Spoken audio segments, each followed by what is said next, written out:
Duduk manis sambil ngopi manis ngobrol di tongkrongan orang santai tos.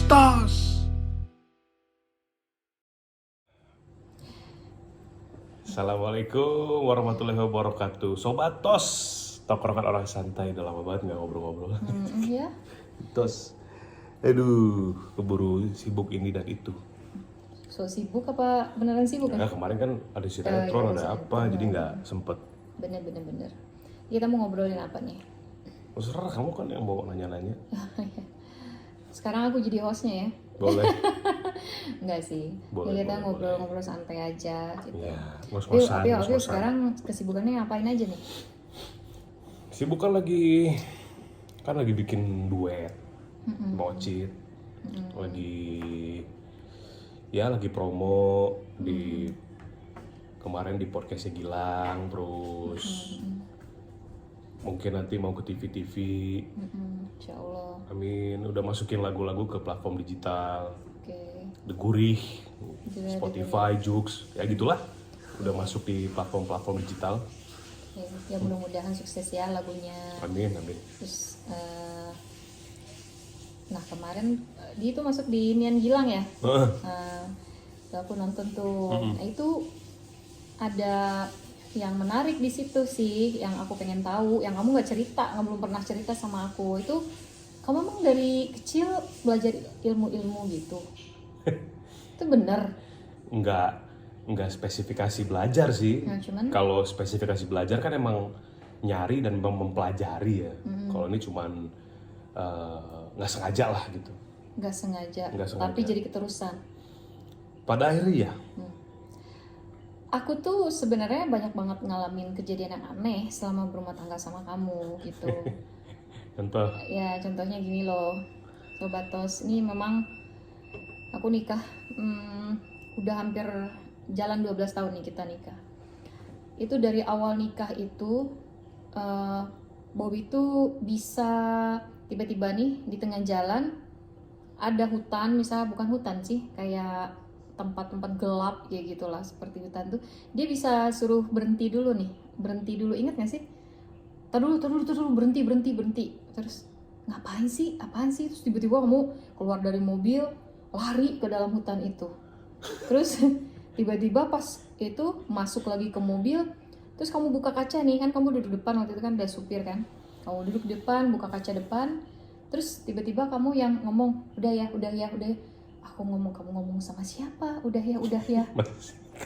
Iya, terus aku bilang, dia ngomong sama siapa? Itu aku tuh yang deg-degan, dia ngomong sama siapa? Kok ngomong udah ya. Kapan itu ya?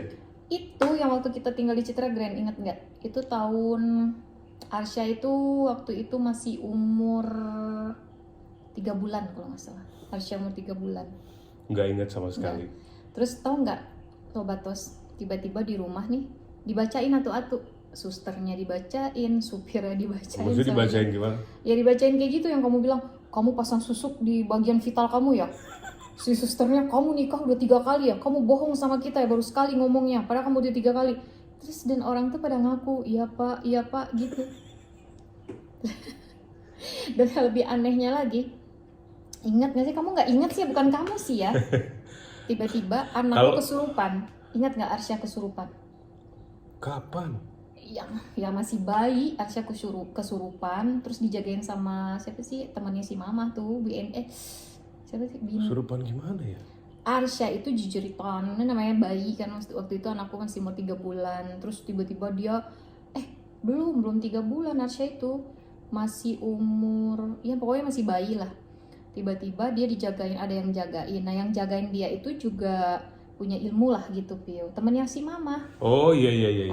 Aku lupa namanya. Terus tiba-tiba si Arsya jejeritan, si mbak yang jagain ini bilang, aduh bu, ini kayaknya dikejar sama makhluknya, katanya. Makhluk apa lagi? Sampai udah bu, akhirnya Arsya dilariin ke bawah, ke kamar. Terus di kamar bawah nggak berhenti juga nangisnya, makin jejeritan sampai kejang-kejang. Terus akhirnya kamu nggak tahu gimana, kamu bilang udah ini bawa anaknya pergi, kamu bilang gitu.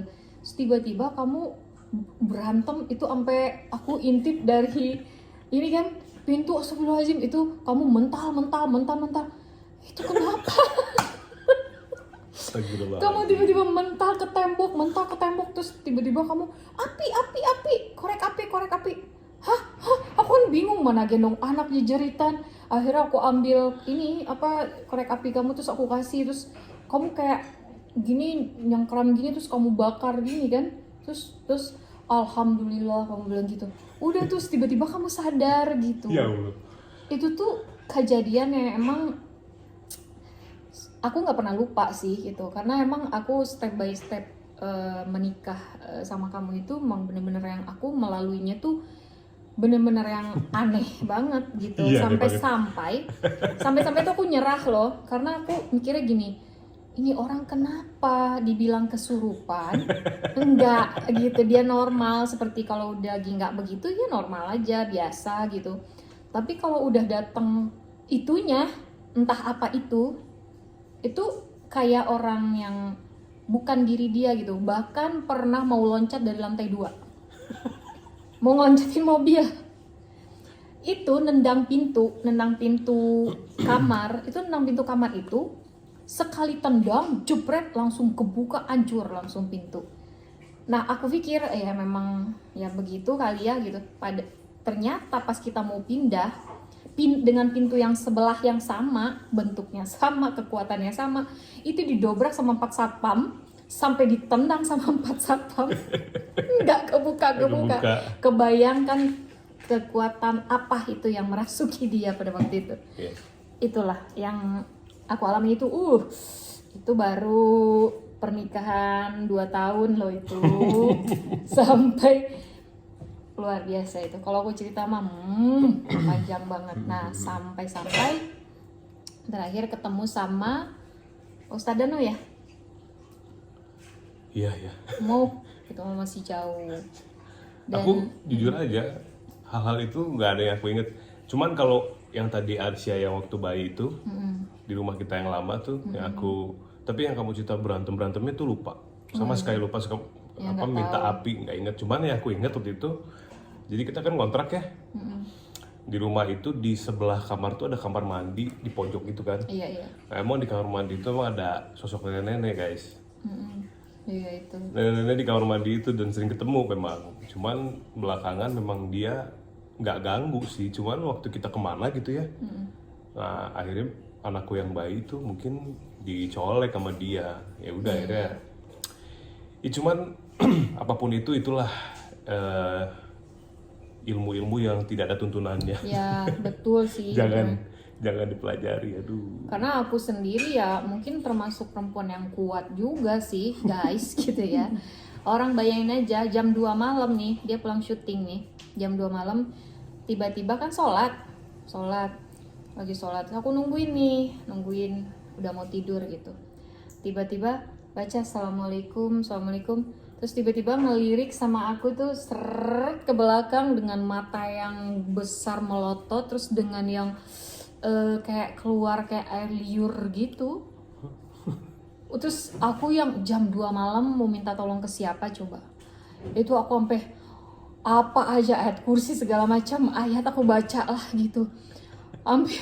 Tapi ini ya mungkin kayak seperti dia mungkin sadar kalau ini istrinya, nggak mungkin ngelukain juga.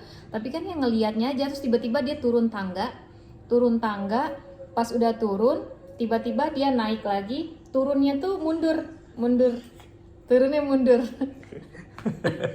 Kebayang nggak jam 2 malam aku melihat dia seperti itu? Apa coba itu gitu. Nah makanya aku nanya, karena aku nonton kemarin di podcastnya Gilang, makanya aku mungkin ini ilmu yang kamu pelajari dulu. Jadi ibaratnya kan kalau kata Ustadz Danu kan, kalau misalkan kita membaca sesuatu yang tidak ada dalam tuntunan Al-Quran, dia jin itu akan masuk ke dalam tubuh kita dan bersemayam. Mungkin dari SD itu kamu tuh sampai ke besar, mungkin katanya kan semakin besar jin itu juga semakin besar kan dia. Benar gak sih?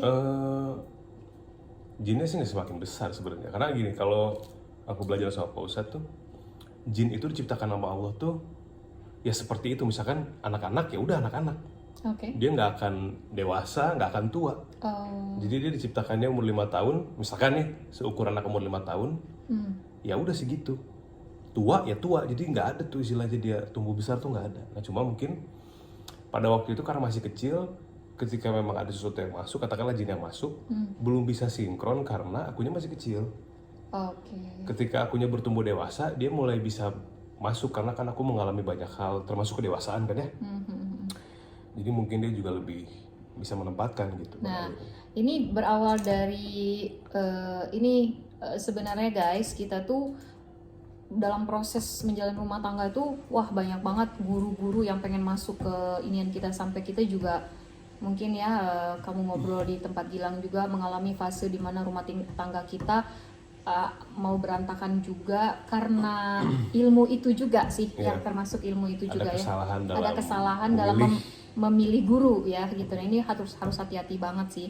Cuman ya is okay, ini pengalaman kita gitu. Nah, cuman waktu ketika ada yang nawarin kamu bawain acara Ustadz Danu, pada waktu itu kan kamu nolak. Karena kamu bilang itu mah settingan. Gitu kan?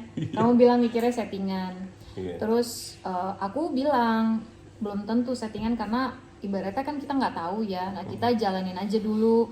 Kalau misalkan memang tidak sesuai dengan pemikiran dan apa yang kita sudah pelajari, ya sudah mundur, tinggal mundur kan gitu. Tapi kan kamu nggak mau pada waktu itu, nolak. Alasan kamu karena kamu lagi syuting di Kunanta, terus takut bentrok, takut apa ini itu ini.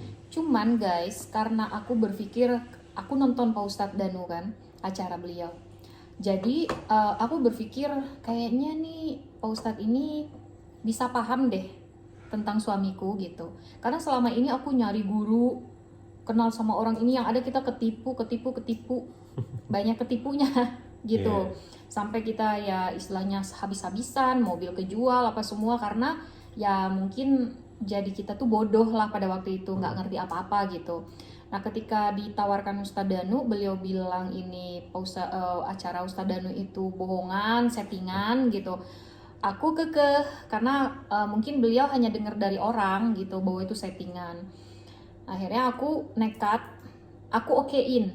Aku bilang kan memang schedule Apio kan aku yang pegang kan. Jadi aku bilang ya udah pokoknya aku yang aturin schedule kamu. Kalau misalkan sampai berantakan aku yang tanggung jawab, aku bilang. Akhirnya aku okein tanpa sepengetahuan beliau nih. Syuting pokoknya tanggal sekian ya Mbak. Oke, aku bilang. Tiba-tiba besokannya habis kamu syuting Kunanta, kamu ini ya pagi-pagi harus ke siraman kolbu. Kok aku dimasukin siraman kolbu? Kan aku nggak mau, kan kamu tahu sendiri aku bla bla bla bla bla. Aku takut schedule bla bla bla gitu. Akhirnya aku bilang udah bismillah, coba aja dulu. Kata orang settingan, aku nggak mau settingan. Enggak settingan, coba jalanin dulu, kamu tahu dulu, kamu kenal dulu, kamu pahamin dulu. Akhirnya oke, jalan pagi-pagi dengan cembetutnya itu guys. Karena pulang udah pagi ya kan, Kunanta, terus harus berangkat lagi jam 4 pagi gitu, pulang jam 2 kalau nggak salah, terus berangkat lagi jam 4 gitu. Akhirnya masuk pertama, beliau ngobrol sama Pak Ustadz. Aku anterin ya hari pertama itu, aku datang. Iya, aku anterin. Tapping itu betul salah ya? Iya, tapping. Buat habis terus lebaran. Aku ngobrol dengan Pak Ustadz, beliau ngobrol sama Pak Ustadz.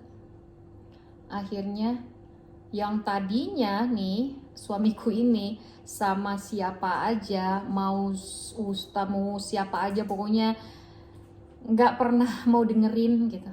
Ketika Pak Ustadz Danu ngomong, langsung nunduk kayak ayam apa gitu. Ayam belum karet.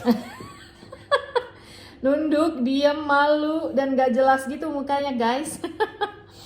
Terus aku kan bingung ya, wah kenapa nih bocah? Kenapa nih? Bocah Kok ngapa tuh ya? ngapa ya? Tumben banget nih gitu kan.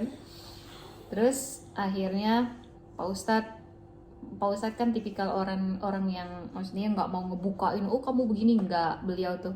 Tapi beliau ketawa-ketawa aja, tapi sekalinya ngomong nembak langsung kena deh di hulu hati gitu kan. Akhirnya Masya Allah selama ini puluhan tahun aku mencoba untuk kesana kesini, mencoba mencari, Masya Allah, ketemunya di Pak Ustadz Danu. Yang beliau benar-benar tunduk sama, maksudnya mendengarkan, mau mendengarkan. Karena selama ini mau orang bilang, Bobby kamu tuh begini, kamu harus begini, bodoh amat, dan gak mau dengerin. Seolah orang tuh, menurut dia gue merasa, enggak sih, gitu, merasa gue paling gue yang bener lah gitu, mungkin seperti itu egoisnya gitu. Tapi Masya Allahnya, subhanallah, ketemu dengan Pak Ustadz Danu, langsung menyerah. Ya, kenapa Pio? Apa yang kamu lihat dari Pak Ustadz sebenarnya? Iya, kayaknya memang kau udah lama banget kan nyari sebenarnya sosok guru gitu ya, bisa menerjemahkan apa yang aku rasain gitu. Tapi yang belum ketemu. Bentar dulu, apa yang kamu rasain? Maksudnya yang kamu rasain itu apa? Menerjemahkan apa gitu yang kamu rasain? Itu keanehan-keanehan yang kamu alamin, yang aku aja lupa udah ngalamin itu gitu. Karena kan jadi gini, kita kan manusia itu kan kita cuma tahu ibu, ayah, kakek, nenek, paling banter uyut ya. Silsilah itu kan paling 3 generasi ke atas ya. Nah di atasnya tuh kita nggak pernah tahu tuh siapa aja yang pernah hidup sebelum kita kan. Uyut-uyut kita ke atas gitu. Nah akhirnya begitu dengan Pak Ustadz tuh akhirnya aku menyadari bahwa memang ada satu nasab yang memang dia dari generasi kesekian, kemudian dia turun beberapa generasi. Nah terakhir dia dampingin aku nih Mam. Gitu. Kata Pak Ustadz. Ada satu generasi. Nah justru disebutnya nasab. Nah yang seperti itu tidak masuk dalam tubuh. Artinya dia memang di luar. Dan itu pun jarang. Maksudnya dia memang kayak, justru itu mengingat, aku juga nggak paham ya jin muslim itu seperti apa sih gitu kan. Karena banyak juga gitu jin-jin yang mungkin orang ada yang melihat sosoknya tuh pakai serba putih, belum tentu pun itu Islam gitu. Maksudnya belum tentu itu Muslim. Jadi itu adalah penyerupaan dari satu bentuk gitu ya. Nah, justru kalau yang nasab itu dia nggak masuk dalam tubuh, bahkan dia lebih banyak mengingatkan tentang ketauhidan. Berarti cocok dong sama Pak Ustadz. Nah, sesuatu itu baru agak intens ketika aku sama Pak Ustadz. Yang nasab itu tuh lebih intens gitu. Karena beliau suka juga dengan Pak Ustadz. Bisa jadi seperti itu. Nah, kalau yang aku pelajarin bukan pelajarin ya, tidak sengaja dipelajari itu mungkin ya karena gini. Misalkan nih, ini kita sekali lagi mohon maaf nggak ada maksud apa-apa, semuanya nggak ada yang salah gitu. Misalkan gini, orang tua sama anak nih, sini, misalkan kita mau berangkat gitu, orang tua tuh membacakan sesuatu kepada anak gitu ya, terus dielus-elus, ditiup-tiupin supaya selamat, supaya apa gitu. Bahwa memang baca ini supaya kamu, nah hal-hal itu mungkin juga salah satunya ada yang masuk ke dalam tubuh. Jadi ini udah banyak nih Mam gitu. Di samping memang mungkin aku terlahir dengan kondisi memang ada sesuatu ya gitu, dalam arti yang aku bilang nasab tadi. Jadi aku sensitif terhadap hal seperti itu. Terhadap amalan gini. Tapi maksudnya sensitif jadi bentrok atau gimana gitu? Karena yang aku lihat gini, kadang-kadang nih baiknya kalau lagi datang baiknya kamu tiba-tiba ke masjid gitu, tiba-tiba ibadahnya benar-benar yang nggak terlewat, benar-benar yang soleh banget gitu. Tapi tiba-tiba kamu juga bayangin guys gitu, aku habis ngobrol nih malam, pokoknya kita tuh ngobrol kan nunggu anak-anak tidur dulu gitu. Ya kan biasa gitu ya, jam 12 malam sampai jam 12 malam. Tiba-tiba dia datangnya tuh selalu di jam 1, jam 2. Jam 1, jam 2 itu orang udah pada sepi ya, Allahualam sih aku nggak tahu. Tiba-tiba tuh lagi sholat pun, kamu lagi sholat pun, suara kamu bisa berubah loh. Itu yang masuk, yang nasab kamu itukah, ataukah yang ilmu itu? Bukan nasab. Karena seperti aku bilang tadi, Allahu alam ya. Kalau nasab itu dia tidak masuk. Oke, oh iya. Oke. Karena kalau kata Pak Ustadz, kalau sudah masuk ke ranah sholat, Iya. artinya ketika kita sudah berwudu, mensucikan diri dari kecil, kemudian kita sholat, ada sesuatu yang masuk. Oke. Nah itu bisa dipastikan itu sesuatu yang bukan nasab, berani mengganggu seorang sholat itu. Betul. Itu aku ngalamin beberapa kali, kayak waktu di rumah yang tadi aku cerita yang kita kontrak itu, yang lama tuh yang tadi Arsia itu. Itu pernah, jadi aku tuh nggak pernah sholat tahajud seumur hidup. Baru nyoba sholat tahajud itu 2011 itu ya? Iya, yang waktu di rumah itu. Iya, 2011. Jadi bangun jam 2 gitu, mencoba untuk sholat tahajud, terus wudu gitu di tengah rumah tuh, inget banget.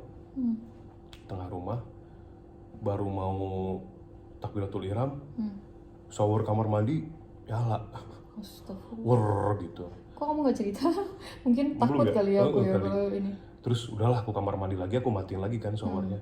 Udah tuh pas udah niat sholat tahajud, pas Allah begitu takbiratul ihram, Allah, aku tuh kaget pas Allah tuh dalam hatiku, suara gue begini ya.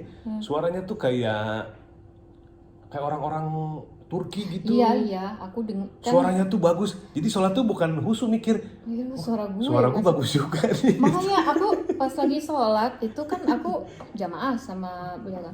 Soalnya baca kok kayak tiba-tiba suaranya jadi menggema, jadi besar kayak kan aku jadi merinding ya gitu.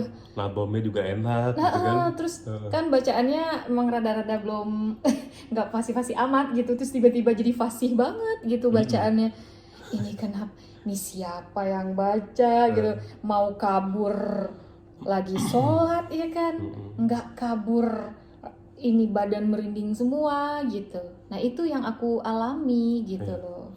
Ya jadi dari mungkin yang ya ada sesuatu yang dulu waktu kecil dibaca, oh ini buat penjagaan nih gitu. Artinya gini, artinya dengan kita membaca itu dengan persyaratan tertentu, mungkin sekian kali khusyuk demi mendapatkan penjagaan tersebut. Betul.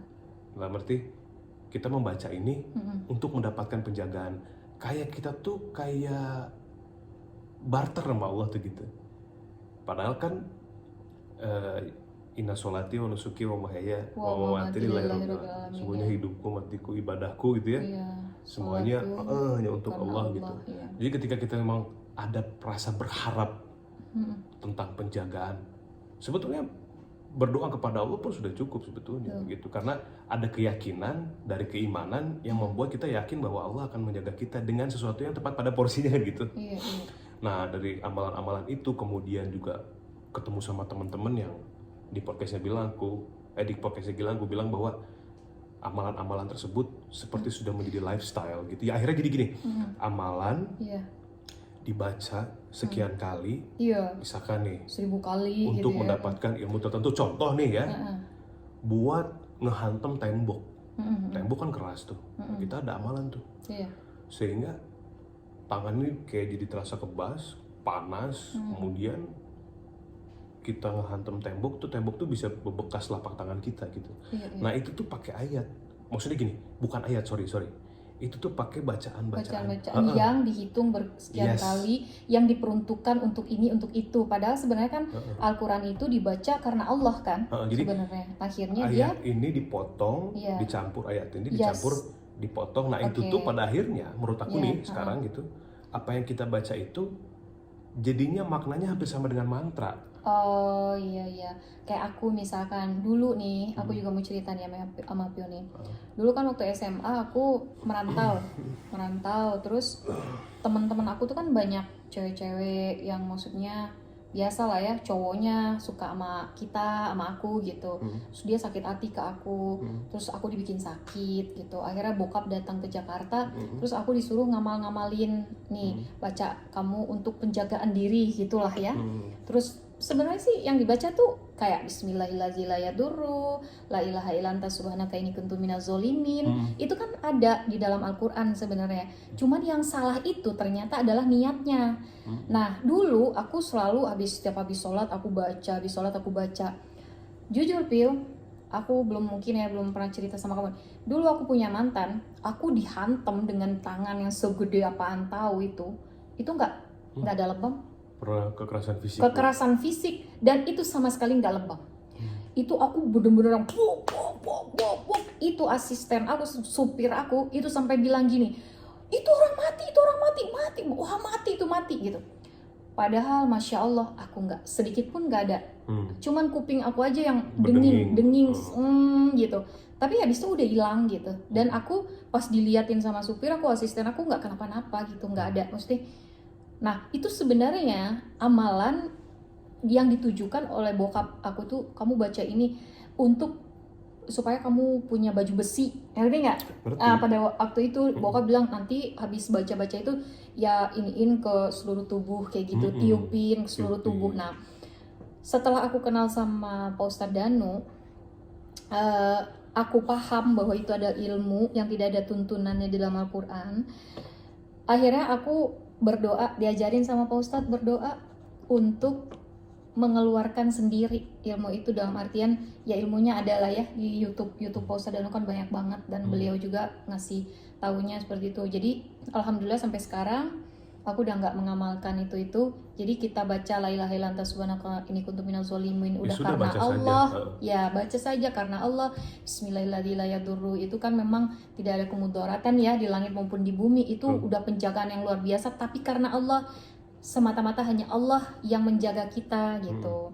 Jadi memang efeknya dari ilmu itu besar, buktinya dipukul segitu orang gitu ya, sampai digolok juga bokap aku tuh, sampai aku digolokin gini Pio, nggak berdarah, coba goloknya diasah dulu gitu, sedih gini nggak berdarah.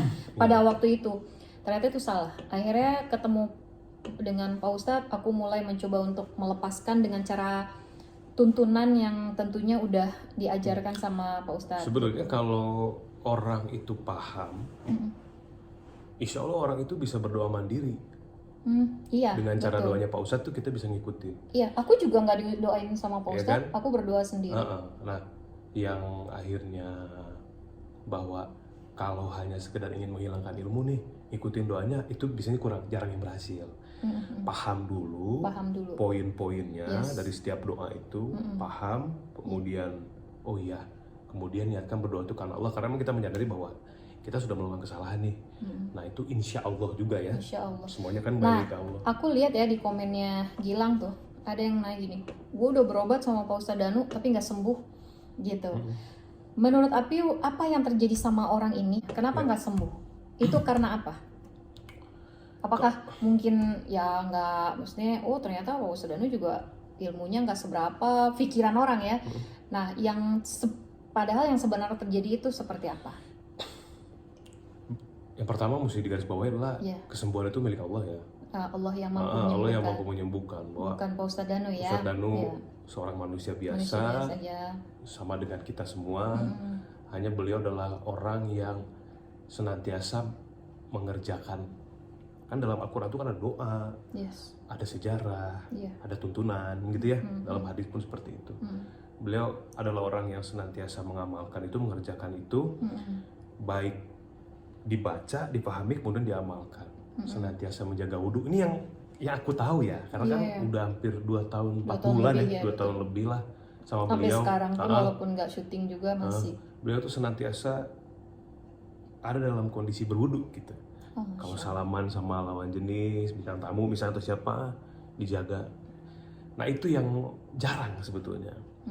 Nah akhirnya dengan itu, dengan apa yang beliau senantiasa istiqomah dalam mengerjakan itu, ya Allah memberikan kemudahan untuk beliau dalam memberikan bimbingan untuk orang lain. Dengan catatan gitu. Orang yang dibimbing ini juga harus satu frekuensi nih, Meo gitu. Dan berarti Pak Ustadz diberikan kemudahan oleh Allah untuk menganalisa penyakit misalnya. Orang ini juga harus berada, yang berobat juga harus senantiasa berada dalam bimbingan Allah juga. Jadi harus satu frekuensi. Kalau hanya sekedar orang ini datang menganggap bahwa Pak Ustadz Danu itu orang yang spesial, Iya, yang hebat, yang hebat, bisa menyembuhkan, nah itu biasanya gini, nggak berhasil. biasanya nggak berhasil, itu banyak. Jadi Berarti artiannya orang-orang yang datang juga harus orang-orang yang niatnya juga karena Allah. itu Terus orang-orang yang juga mau apa ya, bukan mau sembuh tapi mau mengakui kesalahan jadi kan dan mau bertaubat lah mungkin gitu ya. banyak orang yang berpikir bahwa aduh kalau kesiraman kolbu tuh kayak dibongkar-bongkarin, sebetulnya bukan. Justru gitu ya, ketika kita menceritakan permasalahan kita, sebetulnya itu akan menjadi amal jariah sebetulnya. Iya, Untuk orang yang menonton yang punya keluhan yang sama bisa belajar, iya. kemudian dia paham apa kekurangannya, paham apa kesalahannya, kemudian dia betul-betul mau bertaubat, mohon ampun. Iya. Nah, insya Allah lah doa dari orang yang senantiasa mengerjakan amal soleh dan berbuat baik, Iya, kan gitu ya. Allah Wa yastajibul ladzina amanu wa amilus sholihat. Allah akan mengabulkan doa yang berbuat amal baik soleh. serta mengerjakan amal soleh. Doa ini insya Allah ijabah untuk orang. Nah, Iya, orang-orang yang satu frekuensi. Dalam arti orang ini juga dengan doanya yang senantiasa berbuat baik serta mengerjakan amal soleh, berusaha untuk memperbaiki diri. Nah, makanya akhirnya sinkron ketemu. Iya. Tapi kalau hanya sekedar Pak Ustadz sembuhin dong, begitu dianalisa dia nggak terima, Iya, merasa dipermalukan atau merasa apa, ada emosi. iya, nggak Itu bisa. udah Pak Ustadz tuh udah hafal banget. Karena aku kalau siraman kolbu itu di bawah, beliau kan di sofa. Kalau udah denger Pak Ustadz saya gini, nggak sesuai nih misalkan, beliau udah nyender aja. Nah, kalau udah nyender, nah udah deh, berarti orang ini belum paham, Belum paham. Iya. gitu. Oke. Terus juga apa ya?